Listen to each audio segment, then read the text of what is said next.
Aujourd'hui, j'ai une pensée pour vous qui monte dans mon cœur. En fait, c'est depuis quelques semaines que j'ai vraiment cette pensée parce que quand on arrive dans les temps de fin d'année, les personnes qui sont seules, les personnes qui marchent dans la solitude, cette solitude est vraiment exacerbée parce qu'autour de nous, on entend réveillon, autour de nous, on entend célébration, autour de nous, on entend retrouvailles. Et vraiment, ce sentiment de solitude, si on l'avait déjà avant, en ce moment ici, il est vraiment à son paroxysme.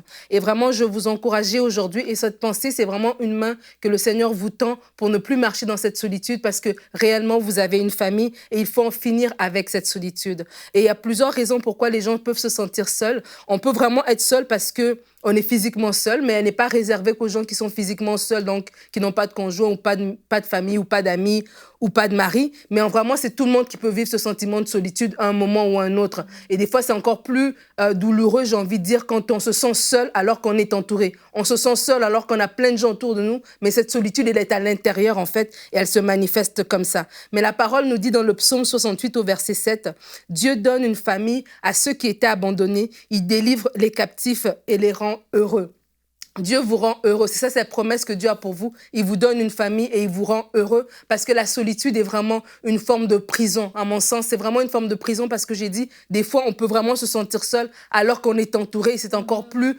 grave. Et il y a plusieurs types de solitude que je vais vous en partager quelques-unes et probablement, si vous marchez dans la solitude en ce moment, vous vous retrouverez certainement dans un des cas. Le premier type de solitude que j'ai envie de parler, c'est la prison, comme j'ai dit, de la solitude, mais la prison des circonstances. Peut-être que vous avez déménagé, peut-être que vous avez changé de pays, peut-être que vous avez changé de ville, peut-être que vous êtes un étudiant et là vous êtes au campus, vous êtes dans une nouvelle école, un nouvel endroit et vous vous sentez seul. L'apôtre Paul le dit dans 2 Corinthiens 11 et 25, « 3 fois j'ai été battu de verre, j'ai été lapidé, 3 fois j'ai fait naufrage, j'ai passé un jour et une nuit dans l'abîme. » Les circonstances l'ont amené dans une solitude, les circonstances l'ont mis de côté. Un autre type de solitude que certains d'entre vous peuvent vivre, c'est la solitude relationnelle, la prison relationnelle. C'est une trahison, un abandon, une rupture peut-être. Peut-être que vous avez vécu toutes ces choses-là et en ce moment, cette solitude vraiment s'impose à vous. Paul dit encore dans 2 Timothée 4,16, « Personne ne m'a assisté, mais tous m'ont abandonné. » Et l'abandon, la trahison, le rejet, la rupture, ça nous met dans une sorte de prison de solitude. Il y a des prisons émotionnelles. Une prison de solitude émotionnelle, ce serait par exemple si vous avez perdu quelqu'un. Peut-être en 2019, vous avez perdu quelqu'un. Peut-être il y a des années passées, vous avez perdu quelqu'un. Et là, on est dans les temps des fêtes et ce sentiment-là rejaillit. La douleur, le deuil que vous n'avez pas su finaliser rejaillit et la personne vous manque et vous sentez encore ce sentiment de solitude. Mais pour toutes ces choses, Dieu a une solution.